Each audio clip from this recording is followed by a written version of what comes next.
Greetings, Minecrafters, and welcome to another exciting Minecraft episode. This morning, my name is Kimberly Quinn. I'm in Keystone, Colorado, and it is so gorgeous here. You can see the moon up there and everything. Oh my God, and the sun's kind of coming up over there. I'm out on this terrace. It's just so beautiful. Anyway, so really what I want to talk about, you might hear a little background music, but I can't really shut that off. Wow, it's just talk about intoxicating. Anyway, so today I wanted to talk about cleaning your emotional cupboard, because when we clean our emotional cupboard, it attracts better relationships and doesn't corrupt the stuff we're trying to get going on. So clean the emotional cupboard and okay, here we go. I'm ready. I've been up since my clock's a little messed up because I'm at Easter time. So we know that thoughts come first and feelings second, right? So, and then behavior, actions are third. So our emotions drive our behavior, which means, by changing our thinking, we've talked about this, changes our emotion and then changes how we act, including our relationships.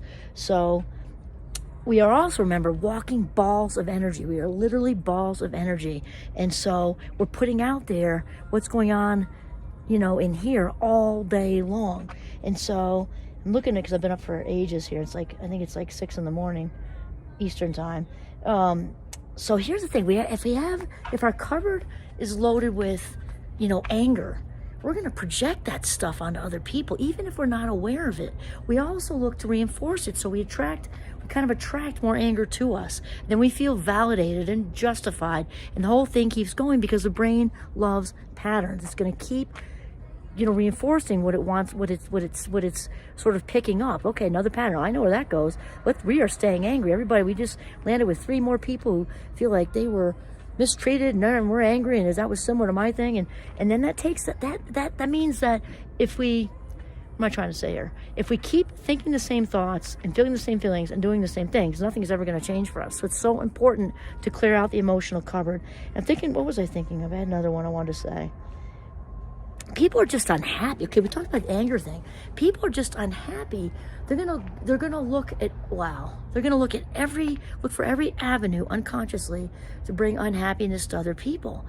Again, typically not conscious of it, but they're going to attract more ways to not be happy. And so, especially people who are looking for new relationships, romantic or otherwise, we got to think about this stuff. We got to be cognizant of what's in the cupboard. Anger, unhappiness, guilt, regret, remorse, blah, blah, blah, blah, blah, blah, blah, blah. Because what we're going to do is we're going to be in this place of frustration. The secondary emotion in this situation of frustration. We might be thinking about the ex and who did what to me and they did this to me and they did that. You don't understand and blah, blah, blah, blah, blah. Well, the thing is that stuff's going to carry right into a new relationship. It just isn't going to end because it's a pattern. And also the projection thing, we project our anger, we project our guilt and our resentment, all this stuff on other people.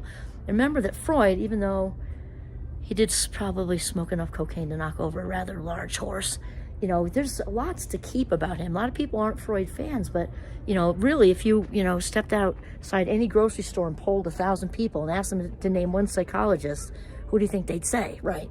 And so he's got some good stuff there. And one thing he definitely contributed to the world is sort of discovering the power of the unconscious mind. So we're talking about projection. People say, so-and-so's projecting. They often don't maybe understand the full, at least the Freudian view of that, which is that is an unconscious defense mechanism, which means we're not aware of it. And so when people project, when emotions are too much, when it's emotional overload, and it's a conditioned response. So we're used to doing that. So the negative emotions are like flying around all over the place because we don't want it. It's like hot potato. You take it. I don't want it. And probably the strongest emotion, most excruciating negative emotion a human being can feel is shame, right? That's the feeling of being defective or flawed, not enough in whatever way. And that is so intense and so excruciating that we often unconsciously do the hot potato thing and throw it on other people. And again, until we bring that into consciousness, it's not going to go away and it's going to corrode new relationships like battery acid. So what else did I want to say? And again, we're going to look for all that validation. So if we are still thinking and stuck, okay, in our residual old relationship stuff, that is just going to continue. Okay, so we're talking about, whenever we drag the emotional memories, I got a little bit of brain fog going on from being up all night long, which it's actually, it's been so good. I've been staring at this like since 2 a.m. It was a little dark, nice moon. It's like exactly a half moon, which is so cool. And now we got the Rockies right there. Anyway, and regroup. Okay, so whenever we drag up a memory, the emotion is attached. So we're dragging up emotional memory that is going to continue to super glue us to the past, and it's just corroding the life minutes of the future. That amazing partner, let's say it is a romantic thing you're looking for all that love. That potentially amazing partner is going to be like walking around one after the other. Here comes another one. The universe is giving you another one. And yet you can't see it. It's almost like they're walking around with like Harry Potter's invisibility cloak on. We can't see them because we're not in any kind of receptive mode. Why? Because all that negative stuff in the cupboard is creating a huge, almost like a force field or like a brick barrier of resistance. And in order to have that amazing person walk into our lives and actually see them and open the doors wide for them to enter into your life, you've got to be in that place of resistance and already be feeling that love. If we come at it with needy energy, I need to be loved, isn't gonna happen. You got to be that love first and be rid of the anger. We're not talking about 100%. We're all works in progress. But we want to get rid of that emotional stuff in the cupboard.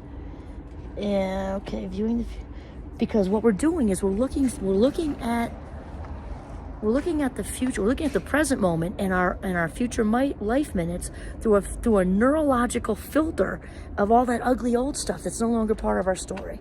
So that is basically it. So this is Kimberly Quinn. Nope, I'm not signing off yet. Okay, almost, false alarm. Okay, so we're cleaning the emotional cupboard and we're going to break the cycle and create new thought patterns. And the quickest, fastest, best, most effective way to do that is to become aware, first of all, because we cannot do what we do not know, and become aware of all those negative emotions and realize that they are no longer working for us, and that the brain is all about patterns and repetition, and you've got to flip the script and turn that stuff around. So clean your emotional cupboard. Now I'm signing off. This is Kimberly Quinn signing off from the beautiful Keystone, Colorado. Have a mindful day.